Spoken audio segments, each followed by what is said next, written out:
தேவனுடைய வார்த்தைக்கு நேராக நம்ம கடந்து செல்லுவோம். கண்களை மூடுவோம். அன்பு தகப்பனே, இந்த காலை வேளையிலும் தகப்பனே, இம்மட்டமாக எங்களோடு கூட இருந்தீர். இனிமேல் எங்களோடு கூட நீர் பேசுவீராக. உங்களுடைய பாதத்தில் எங்களை ஒப்பு கொடுக்கிறோம். அப்படியே மரத்தை நீ வெளிப்பட வேண்டுமாச்சு.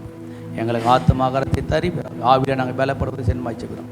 இயேசு கேட்க நல்ல பிதாவே, ஆமேன் ஆமேன். நாம் பசுத்த ஆவியானவர் குறித்து தியானித்து கொண்டிருக்கிறோம். பசுத்த ஆவியானவர் நதியை போல இருக்கிறார். அல்லேலூயா.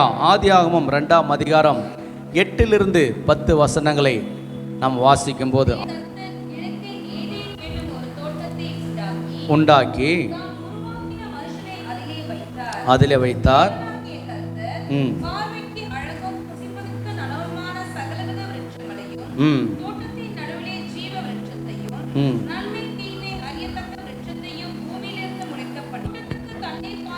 தோட்டத்துக்கு தண்ணீர் பாயும்படி ஏதோனிலிருந்து ஒரு நதி ஓடி அங்கே இருந்து பிரிந்து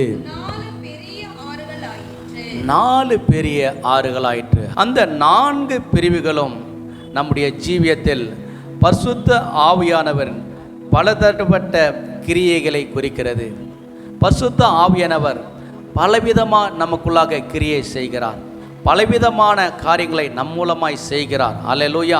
ஆகவே தான் அவர் நதியை போல இருக்கார் என்று ஆவியானவரை குறித்து அங்கே சொல்லப்பட்டிருக்கிறது. கர்த்தராகிய இயேசு தாகமாய் இருக்கும் யாவரையும் தம்மிடம் வந்து பானம் பண்ணும்படி அழைத்து தம்மை விசுவாசிக்கிற யாவருக்கும் ஜீவ தண்ணீருள்ள நதிகளை வாக்கு பண்ணியிருக்கிறார். அப்போ தம்முடைய பிள்ளைகளுக்கு அவர் வாக்கு பண்ணியிருக்கிறார். ஆகவே அந்த நதியானது எப்படி வருகிறது என்பதை குறித்து கடந்த நாட்கள் நாம் பார்த்தோம். எசேக்கியேல் தீர்க்கதரிசனம் எழுதின புஸ்தகம் 47 1-5 வசனங்களை நம்ம வாசிப்போம்.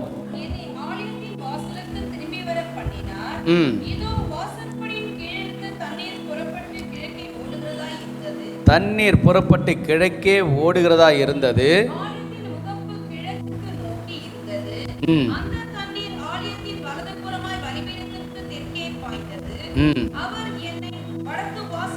அவர் என்னை வடக்கு வாசல் வழியாய் புறப்பட பண்ணி என்னை வெளியிலே கீழ் திசைக்கு எதிரான புறவாசல் மற்றும் சுற்றி நடத்தி கொண்டு போனார்.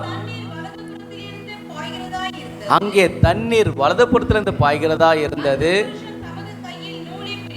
அந்த புருஷன் தமது கையில் நூலை பிடித்து கொண்டு கொடக்கே புறப்படுகையில் 1000 முழம் அளந்து என்னை தண்ணீரை கடக்க பண்ணினார். தண்ணீர் கணக்கால் அளவாய் இருந்தது. பின்னும் அவர் 1000 முழம் அளந்து தண்ணீர் கடக்க பண்ணினார். அங்கே தண்ணீர் முழங்கால் அளவாய் இருந்தது. 1000 முழம் அளந்து என்னை கடக்க பண்ணினார். இடுப்பளவாய் இருந்தது. பின்னும் அவர் 1000 முழம் அளந்தார். அங்கே அது நான் கடக்க கூடாத நதியாய் இருந்தது. தண்ணீர் நீச்சலும் கடக்க முடியாத நதியமா இருந்தது. இங்கே எசேக்கியேல் தீர்க்கதரிசி கர்த்தர் தனக்கு கொடுத்த தரிசனத்தில் இதை பார்க்கிறார். இப்போ பார்க்கிறோம், இந்த தண்ணீர் சுத்தமான தண்ணீரை பார்க்கிறார். சுத்தமான ஜலம், அது வாசப்படியிலிருந்து வருகிறது. அப்போ தேவனுடைய சமூகத்திலிருந்து வருகிற இந்த தண்ணீர் அது சுத்தமான தண்ணீராக இருக்கிறதை பார்க்கிறார். இங்கே தரிசனத்தில் தேவதூதனோடு கூட போகிறதை அவர் பார்க்கிறார், பயணிக்கிறார். இது எதை குறிக்கிறது? தேவ பிள்ளைகள் நம் இயேசுவை ஏற்றுக்கொண்ட பிற்பாடு அவரோடு கூட நடக்கிறவர்களாக இருக்க வேண்டும். அவரோடு கூட தொடர்ந்து பயணிக்கிறவர்களாக இருக்க வேண்டும். இந்த கணுக்கால் அளவு நம் இயேசுவை ஏற்றுக்கொண்ட பிற்பாடு ஆரம்பமாகிறது. எப்படி இந்த சூரியன் உதிக்கும் போது அப்படியே கொஞ்சமாக வெளிச்சம் தெரியுதோ, அதுபோல நம்ம கிறிஸ்தவ வாழ்க்கை இயேசுவை ஏற்றுக்கொள்வது அது கொஞ்சம் கொஞ்சமாய் வருகிறது. அதை குறித்தான் நாங்கள் எழுதியிருக்கிறார். பிற்பாடு அந்த சூரிய வெளிச்சம் எப்படி உச்சிக்கு வருதோ அது போல நாம் ஆவிக்குரிய ஜீவிதத்திலே வளர வேண்டும் என்று விரும்புகிறார். அல்லேலூயா. தேவ பிள்ளைகள் ஆவிக்குரிய ஜீவிதத்திலே நாளுக்கு நாள் வளர வேண்டும். கணுக்கால் அளவு. அது எபேசியரை நம்ம வாசிக்கும் போது அந்த கணுக்கால் அளவு எப்படிப்பட்டதா இருக்கிறது? அன்பு நிறைந்ததா இருக்குது. அந்த அன்பிலே நிலைத்திருக்க வேண்டும் என்று சொல்லியிருக்கிறார். அங்கே அந்த அன்பிலே நீங்கள் நானும் நிலைத்திருக்க வேண்டும், அந்த அன்பிலே நீங்கள் நானும் ஐக்கியம் கொள்ள வேண்டும் என்று அவர் சொல்லுகிறார். அல்லேலூயா. ஆகவே தான் அங்கே சொல்லுகிறார், முதலாவது 1000 கணுக்கால் அளவு, அது 1750 அடி சொல்லப்பட்டிருக்கிறது. இது மாதிரி 1000 என்று கணக்கிடும்போது அங்கே சொல்லுகிறார்கள் கிட்டத்தட்ட 1000 7000 அடி என்று சொல்லுகிறார்கள். இந்த அடிகள்லாம் எதுக்கு கொடுக்கிறது என்றால், நீங்கள் நானும் அந்த கணுக்கால் அளவாய் இருக்கக்கூடாது, முழங்கால் அளவாய் இருக்கக்கூடாது, இடுப்பு அளவாய் இருக்கக்கூடாது. நீங்கள் நாளும் நீச்சல் ஆழத்துக்குள்ளாக வர வேண்டும். இப்போ நீங்கள் எப்படி ஆவிக்குள்ளே இருக்கிறீங்க என்பது உங்களுக்கு தெரியும். நீங்கள் எந்த லெவலில் இருக்கிறீங்களென்று ஆவிக்குரிய ஜீவிதத்தில் உங்களோடு கூட ஆவியான ஒரு இடைப்பெறுவதை நீங்கள் அறிவீர்கள். ஆகவே தான் அவர் சொல்லுகிறார், கணுக்கால் அளவு பிகினிங், ஆரம்ப கிறிஸ்தவ வாழ்க்கை, பேஸ்மெண்ட். நான் சொன்னேன் பேஸ்மெண்ட் கிறிஸ்தவர்கள் போடப்பட்டு இருக்குது. அது மேலே நம்ம வளரணும், கட்டப்படணும்.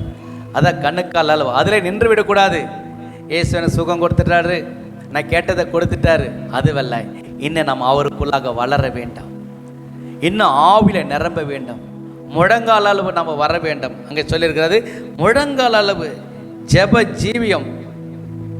ரோமர் 8:26 பார்க்குறோம். அங்கே ஜெப ஜீவியத்தை குறித்து அங்கே பேசுகிறார். முழங்கால் அளவு நமக்குள்ளாக இருக்க வேண்டும்.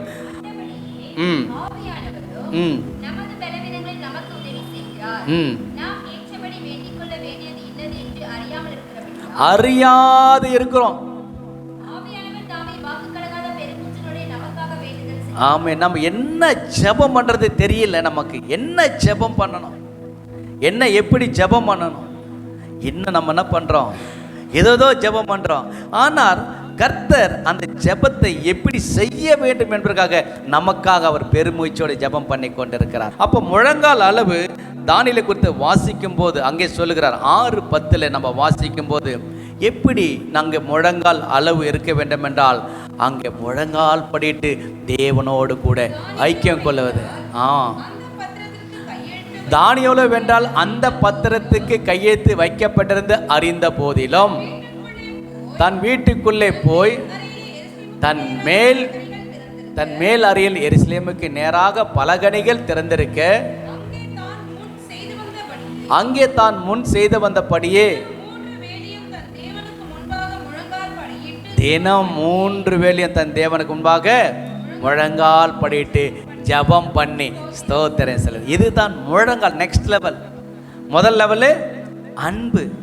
எபேசியர் 5ஆம் அதிகாரத்தில் நம்ம வாசித்த 1-2 வசனங்களில் நம்ம என்ன பண்ணணும், அன்பில் நடந்து கொள்ள வேண்டும். முதலாவது கணுக்கால் பேஸ். நம்ம எப்படி இருக்கணுமா, அன்பில் கட்டப்பட்டு இருக்கணும்.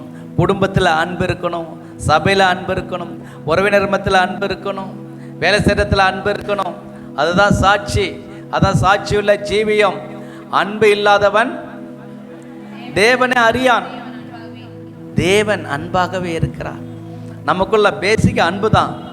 ஏசு எப்படி இருக்கிறாரு, அன்பாகவே இருக்கிறார். அவர் அன்பா. அதனால்தான் அந்த அன்பிலே நாம் நிலைத்திருக்க வேண்டும், அந்த அன்பிலே ஐக்கியம் கொள்ள வேண்டும். அல்லேலூயா. அந்த அன்பை குறித்து நம்ம வாசிக்கும் போது 1 கொரிந்தியர் 13 அந்த அன்பு எப்படிப்பட்ட அன்பு, அந்த அன்பு எப்படிப்பட்ட காரியங்களை கொண்டு வருகிறது. 1 நீங்கள் வாசித்து பார்த்தீங்கன்னா அந்த அன்பை குறித்து ஆழமாக சொல்லப்பட்டிருக்கிறது. அதை நீங்கள் வீட்டில் தியானித்துக் கொள்ளுங்கள், இங்கே படிக்க வேண்டாம். அவ்வளோ ஆழமாக சொல்லப்பட்டிருக்குது. அந்த அன்புக்கு என்னெல்லாம் இல்லையா சொல்லுங்க, அன்பு மட்டும் சொல்லுங்க. அதில் அன்புக்கு பொறாமை இல்லை, சகலத்தையும் தாங்கும், சகலத்தையும் சகிக்கும், சகலத்தையும் விசுவாசிக்கும், சகலத்தையும் நம்பும், சினம் அடையாது, கோபம் அடையாது, இருமாப்பா இராது, சகலத்தையும் தாங்கும், சகலத்தையும் விசுவாசிக்கும். அன்பு ஒரு காலம் ஒழியாது. அப்போ அந்த அன்பு உங்களுக்குள்ள அன்பு இருந்தா 6ஆம் வசனம் 7ஆம் வசனம் வாசிங்க. ஆகவே எபேசியர்ல சொன்ன பிரகாரம் அன்பிலே நாம் ஐக்கியம் கொள்ள வேண்டும். முதலாவது கண்ணுக்கால் அளவு. உங்க குடும்பத்தில் அன்பு இருக்குதா? பரிசுத்த ஆவியானவர் குடும்பத்தில் என்ன இருக்கணும்? அன்பு இல்லைன்னா யார் இல்லை? ஆவியானவர் இல்லை. கிளீனாக நீங்கள் எழுதிக்கலாம். உங்கள் குடும்பத்தில் சமாதானம் இல்லைன்னா யார் இல்லை? அதான் சொல்கிறேன். மத பேசிக எபேசியர் அது ஆதலால் நீங்கள் பிரியமான பிள்ளைகளைப் போல இங்கே நீங்கள் வரணும். யாரை பின்பற்றணும்? ஆமாம், வேலையே இல்லை, பிஸ்னஸ் அல்ல, மற்றவங்களே அல்ல. ஆவியானவர் தெளிவாக ஏற்றுக்காரு. நீங்கள் யாரை பின்பற்றணும்? நான் யாரை பின்பற்றணும்? தேவனை பின்பற்றுவர்களாகி. இங்கே பாருங்க, கிறிஸ்து நமக்காக தம்மை தேவனுக்கு சுகந்த வாசனை காணிக்கையாகவும் பலியாகவும் ஒப்பு கொடுத்து நம்மள அன்பு கூர்ந்தாராம். சாதாரண அன்பு கூறல. இயேசு நம்மள எப்படி அன்பு கூர்ந்தாராம்? தேவனுக்கு சுகந்த வாசனை காணிக்கை, பலி. நீங்கள் எப்போ அன்பு கூற முடியும்? நான் தேவனத்தில் பலியை ஒப்பு கொடுத்தாதான் நீங்கள் அன்பு கூற முடியும். இல்லைன்னா மாம்சத்தில் தான் பேசின்னு இருப்போம், மாம்சத்திலே நடப்போம், மாம்சத்தில் எல்லா வேலையும் செய்வோம். ஆனால் அதெல்லாம் மாம்ச ஆவியான இருக்க மாட்டார். ஆகவே தான் ஆவியானவர் எங்கேயோ அங்கே விடுதலை உண்டு. ஆவியானவர் இல்லாமல் நமக்கு விடுதலை கிடையாது. ஆவியானவர் இல்லாமல் நமக்கு வெற்றி கிடையாது. ஏன்னா நம்மளை எதிர்க்கிற சக்திகளை நீங்கள் மேற்கொள்ள வேண்டும் என்றால், அதை துரத்த வேண்டும் என்றால் ஆவியானவர் இருக்கணும். ஆவியானவர் வீட்டில் வந்து ஆளுகை செய்யணும், உங்கள் குடும்பத்தை ஆளுகை செய்யணும்.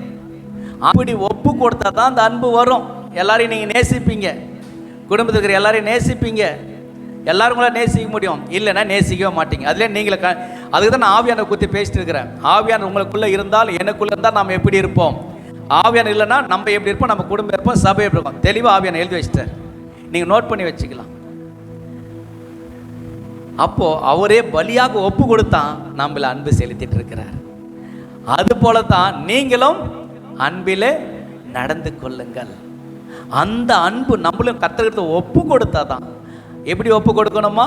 ரோமர் 12:1 நீங்கள் உங்கள் சரீரங்களை தேவனுக்கு பரிசுத்தமும் பிரியமான ஜீவ பலியாக ஒப்பு கொடுக்க வேண்டும். இதுதான் நீங்கள் செய்யத்தக்க, நான் செய்யத்தக்க புத்தியுள்ள ஆராதனை. இல்லைன்னா அது ஆராதனை கிடையாது, புத்தியுள்ள ஆராதனை கிடையாது. ஆகவே தான் தயவுசெய்து நீங்கள் எங்கள் வீட்டில் ஒப்பு கொடுங்க, ஆண்டவர்கிட்ட ஒப்பு கொடுங்க. தனிப்பட்ட முறையில் அந்தரங்கத்தில் ஏசு என்ன சொல்ற? அந்தரத்தில் நீங்கள் என்ன பண்ண? முழங்கால் படிட்டு பரலோக தேவனை, அந்தரத்தில் உங்கள் தேவனை நோக்கி ஜெபம் பண்ணு. அப்போ உனக்கு வெளியரங்கமாய் உனக்கு கொடுப்பாரு. ஏன் கொடுக்க மாட்டாரா? கொடுப்பார். அல்லேலூயா. தேவனிடத்தில் ஆவியானவர் இருந்தாரன்னா நீங்கள் போகும் இடமெல்லாம் ஆரோக்கியம் இருக்கும்.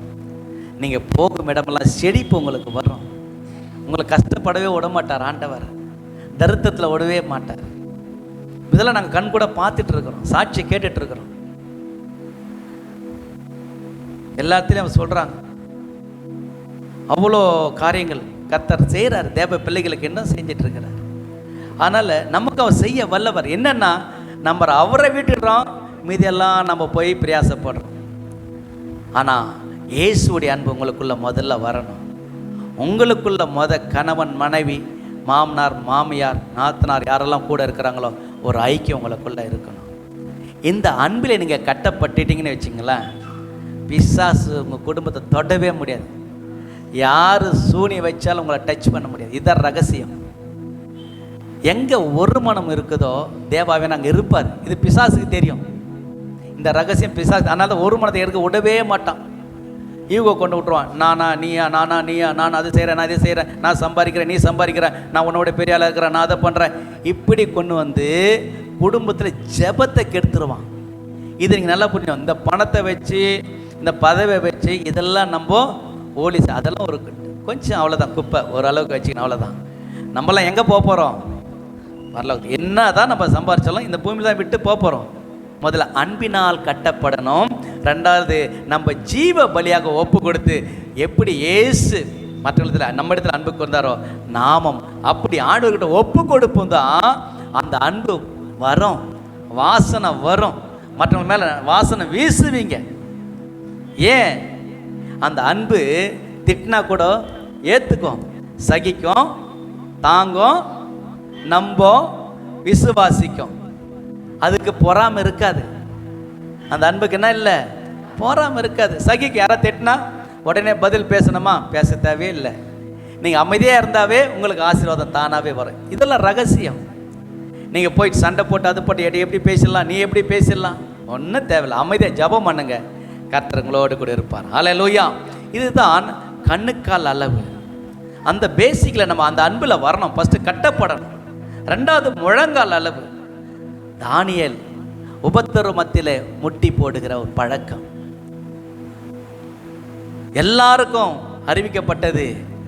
அதை வணங்கலன்னு என்ன நடக்கும்? தூக்கி சிங்கக்கேப்பில் போட போகிறாங்க. அவர் தெரிஞ்சே செய்கிறாரு. உபத்திரம் வந்தாலும் நாம் அந்த பரிசுத்தாவியை விட்டு விடக்கூடாது. முத்திரையாக்கப்பட்ட மீட்கப்படும் நாளுக்கென்று முத்திரையாக்கப்பட்ட பரிசுத்தாவியானவர் நீங்கள் என்ன பண்ணக்கூடாது? துக்கப்படுத்தக்கூடாது என்று எபேசியர் 4:30 வாசிக்கிறோம்.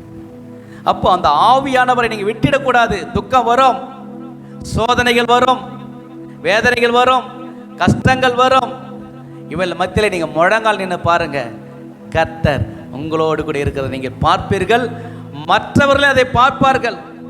உங்களுக்கு விரோதமாய் எழும்பியிருக்கிற சிங்கங்கள் வாய்களை நீங்களே கட்டுவீங்க.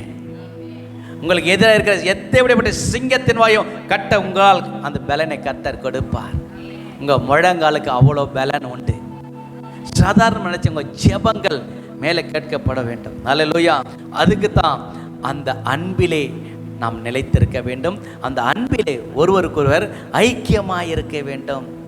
தானியேலை போல உபத்திரவ மத்தியிலே நீங்களும் நானும் ஜெபிக்கிறவர்களாக இருக்க வேண்டும்.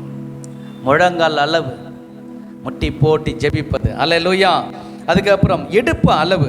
அது எதை குறிக்குது என்றால் ஊழியம், மற்றவங்களுக்கு ஊழியம் செய்வது, சேவை செய்வது. இயேசு சொல்லுகிறார் லூக்கா 12:35, உங்கள் அறைகள் கட்டப்பட்டதாகவும் உங்கள் விளக்குகள் எரிகிறதாகவும்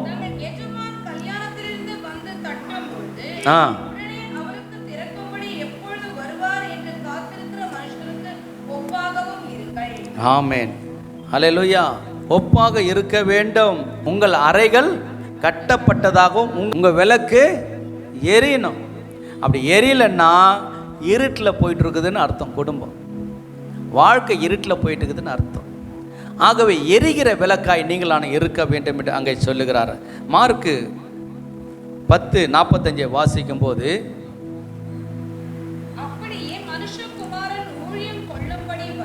பாருங்க, மனுஷகுமாரன் ஊழியம் கொள்ளும்படி வராமல் ஊழியம் செய்யவும்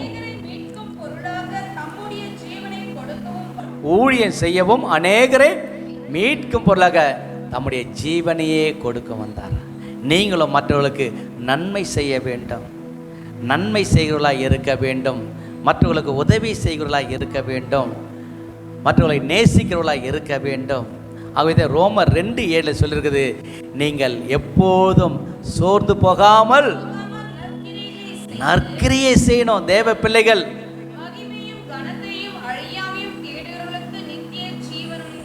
ஆமா, இப்படி பண்றவங்களுக்கு நித்திய ஜீவன் வருகிறது. பரிசுத்த ஆவியானவரை நம் நடத்துவார். ஹல்லேலூயா. இதெல்லாம் பரிசுத்த ஆவியானவர் நடத்துகிறது. நற்கிரியைகள், நன்மைகள், நன்மையானவர்களை பேசுதல், நன்மையானவர்களை செய்தல், இதெல்லாம் பரிசுத்த ஆவியானவர். பரிசுத்த ஆவியானவர் நமக்குள்ள வந்தால் நம்ம எப்படி இருப்போம்னா சோர்ந்து போகாமல், ஆமா, சோர்ந்து போயிடக்கூடாது. நற்கரை செய்தப்பா இவங்களுக்கு என்ன செஞ்சாலும் ஒரு திருப்தியே இல்லைப்பா, என்னப்பா இவங்க இப்படியெல்லாம் இருக்கிறாங்களே அப்படின்னு மற்றவங்க சொன்னாலும் நம்ம என்ன பண்ணக்கூடாது? சோர்ந்து போகக்கூடாது. சோர்ந்து போகாமல் நற்கிரியை செய்து, அதில் நமக்கு சோர்வுகள் உண்டாகலாம். ஊழியத்தின் போகும்போது சோர்வுகள் உண்டாகலாம். மற்றவங்களுக்கு நம்ம உதவும் போது சில வேளை சோர்வு உண்டாகலாம். மற்றவங்களுக்கு ஏதாவது நம்ம செய்யும்போது சோர்வு உண்டாகலாம். இல்லை சோர்வு உண்டாக மாதிரி அப்படிப்பட்ட காரியங்கள் அங்கே நடக்கலாம். ஆனால் நம்ம என்ன பண்ணணும்? அதை பார்க்கலாம் மகிமையும் கனத்தையும் அழியாமையும் தேடுகிறவர்களுக்கு. இந்த நற்கிரியை நிமித்தம் நம்ம அதை தேடுறோமா, அதை நிமித்தம் ஆண்டவர் நமக்கு என்ன கொடுக்குறாரு? நித்திய ஜீவன். ஹல்லேலூயா. இப்போ பார்க்குறோம், நன்மை செய்தல நம்ம என்ன பண்ணிடக்கூடாது? அதுதான் சாட்சி. ஆனால் சோர்ந்து போகாமல் நற்கிரியை செய்யும்போது மகிமையும் கனத்தையும் அழியாமையும் தேடுகளை அவர் நித்திய ஜீவனை கொடுக்கிறதா இருக்கிறார். ஹல்லேலூயா. அப்புறம் நீச்சல் ஆழம் அளவு அது கிறிஸ்துவின் நிறைவை கொடுக்கிறது. கிறிஸ்துவின் நிறைவான ஒரு வளர்ச்சியை கொடுக்கிறது. நீச்சல் ஆழங்குது நீங்கள் நல்லா ஆவிக்குரிய நல்லா வளர்ந்துட்டோம். அப்போது வளரும்போது நீங்கள் ஆவிக்குள்ளாவே இருப்பீங்க. எதுக்குள்ளே இருப்பீங்க? ஆவிக்குள்ளாவே இருப்பீங்க. நீச்சல் தண்ணிக்குள்ளே ஃபுல்லாகவே இருப்பீங்க. அப்போ நடந்து போகிற இந்த கணுக்கால் அளவை நீங்கள் கணுக்கால் நடந்து போகும்போது கீழே இருக்கிற கல் தெரியும், மண் தெரியும். கணுக்கால் அளவுன்றது தெரியும், கீழே முழங்கால் அளவு கொஞ்சம் தெரியும், ஆனால் இடுப்பால் இருந்து தெரியாது. அப்படின்னா கர்த்தர் ஆவியானவர் நம்மளை ஆழத்துக்குள்ளாக கொண்டு போக இந்த பூமியில் இருக்கிறது நமக்கு தெரியாது. ரெண்டாவது ஆவியான நீச்சலால் கொண்டு போகுது. அவருடைய காரியங்கள் புரிந்து கொள்ளவே முடியாது. அவரே நம்மளை கொண்டு போவார். அவரே நம்மளை வழி நடத்தி கொண்டிருப்பார். நம்ம பிள்ளைகளையும் குடும்பத்தையும் ஊழியத்தையும் அவரே ஆவியினாலே நடத்தி கொண்டே இருப்பார். முழுவதும் ஆளுகை செய்திருப்பார். அதுதான் நீச்சல் ஆழம். அந்தளவுக்கு நம்ம அவரோடு கூட நிரம்பி இருக்கிறவர்களா இருக்க வேண்டும். ஆவியான நீச்சல் ஆழத்தை விரும்புகிறார். அந்த நீச்சல் ஆழத்துக்குள்ளாக நீங்களும் ஆவிக்குரிய ஜீவிதத்தில் வளர்ந்து இருக்க வேண்டும். இன்னும் நம்ம எந்த லெவலில் இருக்கிறோம் நீங்களே இப்போ உங்களுக்கு தெரிஞ்சிருக்கோம். கணுக்கால் லெவலில் இருக்கிறோமா, முழங்கால் லெவலில் இருக்கிறோமா, இடுப்பு லெவலில் இருக்கிறோமா? நீங்களாம் என்ன செய்யணும்? மற்றவங்களுக்கு சேவை செய்யணும். எங்கேயோ ரயில்வே டிக்கெட்லேயோ சரி, பஸ் ஸ்டாண்ட்லேயோ சரி, எங்காவது இருக்கும்போது யாராவது ஒரு ஹெல்ப் கேட்டால் நீங்கள் என்ன பண்ணோம்? கொண்டு போய் அங்கே போய் விட்டுட்டு வரணும். நேசிக்கணும். வயசாக நீங்கள் உங்களுக்கு ஒரு ரகசியம் சொல்லி தரேன். இந்த வயசானவங்களை எவ்வளோ நேசிக்கிறீங்களோ அவ்வளோ ஆசீர்வாதம் உங்களுக்கு வரும். நீங்கள் அவங்கக்கிட்ட தான் ஆசீர்வாதம் ஒன்று இருக்குது. ஆண்டவர் வச்சிருக்கிறாரு. உங்கள் ஆசீர்வாதம் எங்கேருந்து வருது? தாயும் தகப்பனிலிருந்து வருது. அவங்க மூலிமா தான் ஆசீர்வாதம். நம்ம படிச்சிருந்தாலையோ டேலண்ட் இருக்கிறனாலே கிடையாது. அதே மாதிரி வயதானவர்கள் மூலமாய் அந்த ஆசீர்வாதம் வருகிறது. அல்லேலூயா. ஆகவே நீங்களும் நானும் நீச்சல் ஆழத்துக்குள்ளே போனால் தான் இதெல்லாம் நீங்கள் அனுபவிக்க முடியும். இந்த ரகசியம் ஆவியானவர் உங்களுக்கு வெளிப்படுத்துவார். நீங்கள் என்ன செய்யணும், ஏது பண்ணணும், என்ன பண்ணுறது. ஆனால் அது இப்போ இடுப்பளவுக்கு கீழே இருக்கிறது எதுவுமே தெரியாது. அல்லேலூயா. கணுக்காலில் தெரியும், முட்டியளவு தெரியும், இடுப்பாவில் தெரியாது, நீச்சல் ஆழத்தில் தெரியாது. அப்போ எதுவுமே உங்களுக்கு தெரியும். நீங்கள் முழுக்க முழுக்க ஆவியானவருக்குள்ள வழி நடத்தி கொண்டே இருப்பீங்க. அல்லேலூயா. எசேக்கியேல் 47 ம் ம் ம் ம் அவர் என்னை நோக்கி இந்த தண்ணீர் வனாந்தர வழியாய் போய் கடலில் விடும். இது கடலில் பாய்ந்து விழுந்த பின்பு, ஆமேன், பாருங்க, இது விழுந்த பின்பு ஆரோக்கியமாகும். அல்லேலூயா. எங்கள் எப்படி நடக்குது? சகரியாவின் புஸ்தகம் 14:8 வாசிப்போம். இந்த காரியங்கள் ஆண்டவர் சொன்னது. இப்போ நதியை வாசித்தோம் இல்லையா? அந்த கடல் எப்படிப்பட்டதாக இருக்குது, எங்கே போய் சேர்கிறது என்பதை நாம் தியானிக்க போகிறோம். அந்நாளிலே ஜீவ தண்ணீர்கள் எருசலேமில் புறப்பட்டு பாதி கிழக்கு சமுத்திரத்துக்கும் பாதி மேற்கு சமுத்திரத்துக்கும் போய் மாரி காலத்துக்கும் கோடை காலத்துக்கும் இருக்கும். அல்லேலூயா.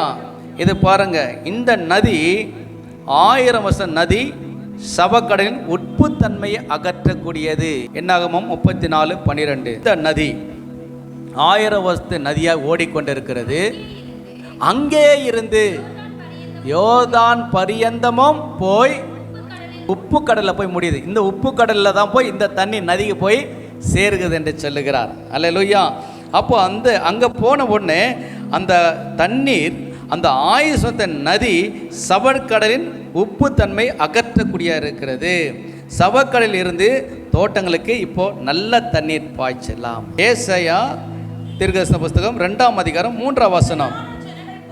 திரளான ஜனங்கள் புறப்பட்டு வந்து நாம் கர்த்தரின் பர்வதத்துக்கும் யாக்கோபின் தேவனுடைய ஆலயத்துக்கும் போவோம், வாருங்கள், அவர் தமது வழியை நமக்கு போதிப்பார், நாம் அவர் பாதையில் நடப்போம் என்பார்கள். ஏனி நல்ல கவனிங்க, சீயோனிலிருந்து வேதமும் எருசலேமில் கர்த்தரின் வசனமும் வெளிப்படும். அல்லேலூயா. அதுதான் ஏதேன் தோட்டத்திலிருந்து புறப்பட்ட நதி 6 நான்களாய் பிரிந்து அது உலகமெங்கும் பாய்ந்து கொண்டிருந்தது. அதுபோல இயேசு கிறிஸ்து நதி புறப்பட்டு உலகமெங்கும் போய் கொண்டிருக்கிறது. ஆகவே திரளான ஜனங்கள் புறப்பட்டு வருவாங்க அந்த கடைசி நாட்களில். நாம் கர்த்தரின் பர்வதத்துக்கும் யாக்கோபின் தேவனுடைய ஆலயத்துக்கும் போவோம், வாருங்கள். அவர் தமது வழியை நமக்கு, ஆமென், அவர் தான் நமக்கு வழியை போதிப்பார். அவர் பாதையில் நடப்போம் என்பார்கள். ஏனெனில் சீயோனிலிருந்து வேதம் வருது, இயேசு கர்த்தரின் வசனம் இயேசுவை குறிக்கிறது. அப்போஸ்தலர் 5:19-20 நம்ம வாசிக்கும் போது,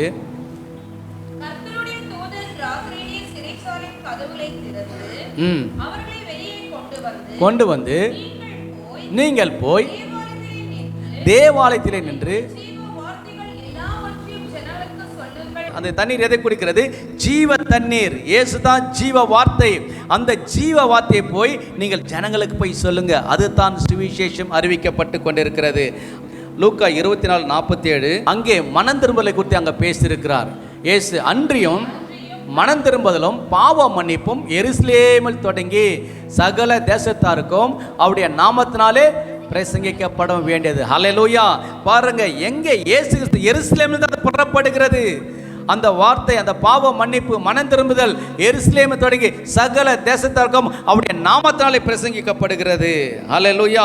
யோவான் 7:38-39 வாசிக்கும் போது, வேத வாக்கியம் சொல்லுகிறபடி என்னிடத்தில் விசுவாசமாய் இருக்கிறவன் எவனோ அவன் உள்ளத்திலிருந்து ஜீவ தண்ணீருள்ள நதிகள் ஓடும் என்கிறார் இயேசு சொல்லுகிறார். வேத வாக்கியம் சொல்லுகிற என்னிடத்தில் விசுவாசமாய் இருக்கிறவன் எவனோ அவன் உள்ளத்திலிருந்து ஜீவ தண்ணீருள்ள நதிகள் ஓடும். யாரெல்லாம் ஒரு விசுவாசிக்கிறோமோ நம்ம உள்ளத்திலிருந்து ஜீவ தண்ணீர்கள் ஓடிக்கொண்டே இருக்கும். ஹல்லேலூயா. அந்த 1ஆம் வசனத்துல பார்த்தீங்கன்னா அந்த தண்ணீர் ஓடிக்கொண்டே இருக்குன்னு பார்க்கலாம். தண்ணீர், இந்த தண்ணீர் ஒரு இடத்துல இருக்காது. இந்த தண்ணீர் அப்படியே ஸ்டே பண்ற தண்ணீர் அல்ல. ஸ்டே பண்ணிட்டே இருந்துச்சுன்னா அங்கே என்ன இருக்கும்? ஒரே இடத்துல தண்ணி நின்றுட்டே இருந்தால் என்ன ஆகும்? பூச்சி வரும், கொசு வரும், ஸ்மெல்லு வரும், அதே இடத்துல இருக்கும். ஆனால் இந்த தண்ணீர் எப்படிப்பட்ட தண்ணீர்? ஓடிக்கொண்டே இருக்கிற தண்ணீர். அங்கே எசேக்கியேல் தீர்க்கதரிசி பார்க்கிறார், இந்த தண்ணீர் பளிங்கை போல ஓடிக்கொண்டே இருக்கிறது. சுத்தமான தண்ணீரை தரிசனத்திலே பார்க்கிறார். ஆகவே தான் நீங்க சொல்லுகிறார், இயேசு சொல்லுகிற சத்தமிட்டு வேத வாக்கியம் சொல்லுகிறபடி, உங்களுக்குள்ள என்னை விசுவாசிக்க எவனோ அவனுடைய உள்ளத்திலிருந்து ஜீவ தண்ணீர்கள் நதிகள் புறப்பட்டு ஓடும். யாரெல்லாம் விசுவாசிக்கிறார்களோ அவர்களுக்குள்ள ஜீவ தண்ணீர் நதிகள் ஓடும். கொலைசேர் 3ஆம் அதிகாரம் 2-3 வசனங்களை வாசிக்கும் போது, பூமியில் உள்ளவைகள் அல்ல, ஆகவே நீங்களானோ பூமியில் உள்ளவைகள் அல்ல, கீழானவை அல்ல, மேலானவைகளை என்ன பண்ணணும்? ஆமா, கிறிஸ்துவுடனே என்ன பண்ணணும்? நம்ம சிலுவையில் அறையப்பட வேண்டும். அல்லேலூயா. அடுத்த வசனம் நம்ம வாசிப்போம். அவர் என்னை நோக்கி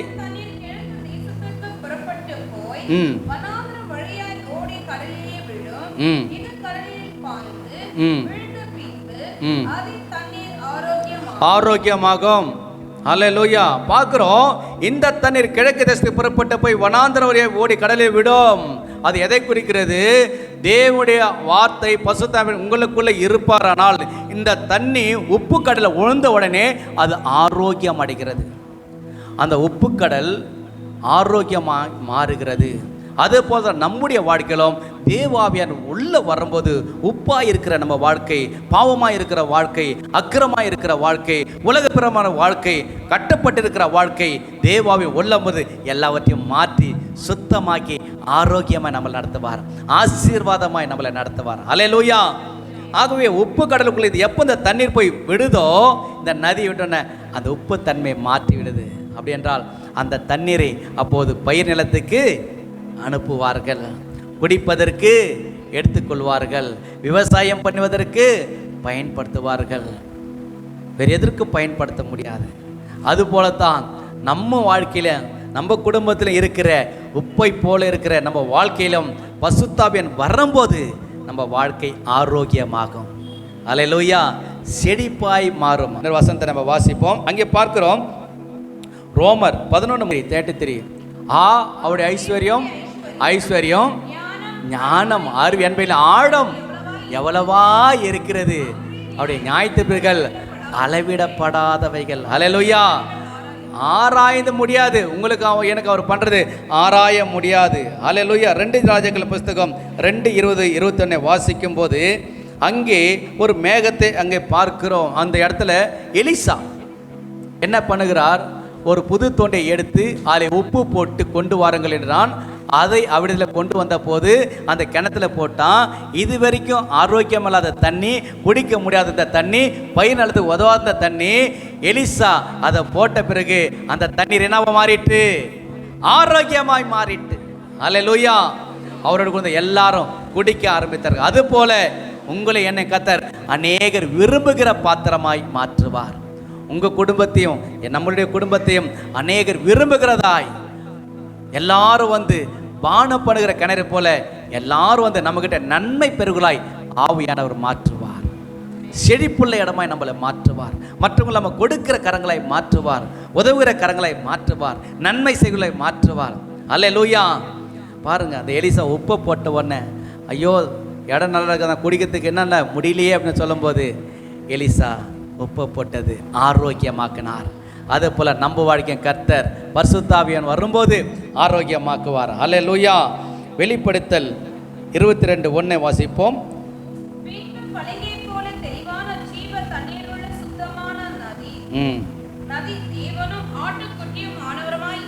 அந்த தண்ணீர் தான் இங்கே சொல்லப்பட்டிருக்கிறது. அல்லேலூயா. அங்கே எசேக்கியேல் தீர்க்கதரிசியும் யோவானும் கண்ட நதிகள் பாய்ந்ததின் விளைவாக அந்தந்த இடங்களில் ஆரோக்கியம் உண்டாயிற்று.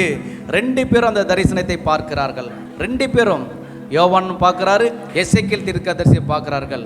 இருவரும் பார்க்கும்போது அது பாய்ந்ததின் விளைவாக அந்த இடங்களில் ஆரோக்கியம் உண்டாயிற்று. அல்லேலூயா. சம்பவிப்பது என்னவென்றால், இந்த நதி போகும் இடமெங்கும் சஞ்சரிக்க ஜீவ பிராணிகள் யாவும் பிழைக்கும். இந்த தண்ணீர் அங்கே வந்தபடியால் வெகு ஏராளமான மச்சங்களும் உண்டாயிருக்கு. இந்த நதி போகும் இடமும் யாவும், ஆமாம், நீங்க போகும் இடம் எல்லா இடத்துலையும் ஆரோக்கியம் உண்டாகும், சமாதானம் உண்டாகும், ஆசீர்வாதம் உண்டாகும். அங்க பார்க்கிறோம், போகும் இடமெல்லாம் ஆரோக்கியம். அது மாத்திரமல்ல, செத்து போயிருக்கிற செடி கூட துளிர்த்து வந்துடுமா. வசனம் சொல்லுது, நீங்க போற தண்ணி அது போறதுனால செத்து போய் வதங்கி போகிற செடி கூட அந்த தண்ணீர் போடும்போது அது பற்று துளிர்க்க ஆரம்பிச்சு அது பூக்களையும் பழங்களையும் கொடுக்க ஆரம்பிச்சிடுமா. அல்லேலூயா. அதுபோல நதியோரம் அதன் எக்கரையிலும் அக்கறையிலும் புசிப்பிக்கான சகல விருட்சங்களும் வளரும். அவைகளின் இலைகள் உதிர்வதும் இல்லை, அவைகளின் கனிகள் கெடுவதும் இல்லை. அவளுக்கு பாயும் தண்ணீர் எங்கிருந்து வருதான்? பரிசுத்த ஸ்தலத்திலிருந்து பாய்கிறபடியால் மாதந்தோறும் புதிய கனிகளை கொடுத்து கொண்டே இருக்கும். அவளின் கனிகள் புசிப்புக்கும், அவன் இலைகள் அவிழ்த்துக்கும் மாணவிகள். அல்லேலூயா. ஆமென். அந்த கனிகள் மாதந்தோறும் கொடுக்குமா. எப்படி கொடுக்குமா? புது கனிகளை கொடுக்கும். எல்லாம் எழுந்து நிற்போம். ஆண்டவரே, அப்பா, எங்களுக்குள்ளாக ஜீவ தண்ணியுள்ள நதிகள் ஓடட்டும் அப்பா. அது போகும் இடமெல்லாம் ஆரோக்கியம் உண்டாகும். அது போகும் இடமெல்லாம் அங்கே செடிகள் மரங்கள் உண்டாயிருக்கும். அது போகும் இடமெல்லாம் இலைகளோடு கனிகளை கொடுக்கும். அந்த தண்ணீர் பழங்கை போல இருக்கும். அந்த தண்ணீர் சுத்தமான தண்ணியா இருக்கும்.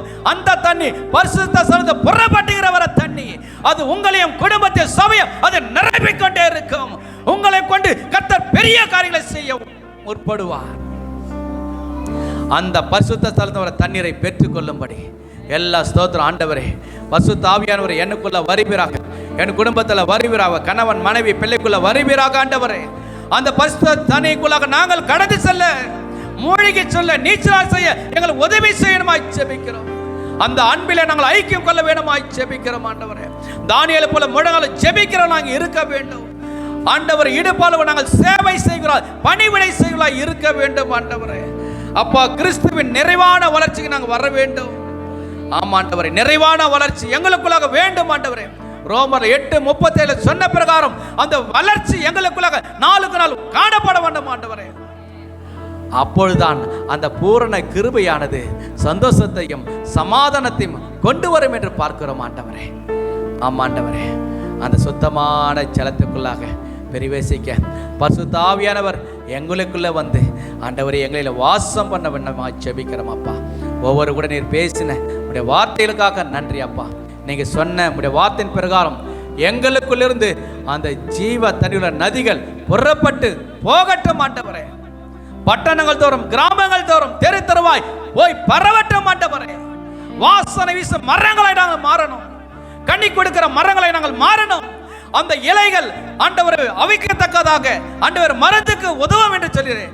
அப்படியாய் நாங்கள் அநேகருக்கு உதவத்தக்கதாக எங்களை ஆசீர்வதிக்கணுமாய் ஜெபிக்கிறோம் ஆண்டவரே. அந்த ஒவ்வொருவரையும் ஆஸ்வதி. பிள்ளைகள் இருக்கிற எல்லா விதமான சத்துருக்களையும் அழிக்கப்பட்டு போவதாக.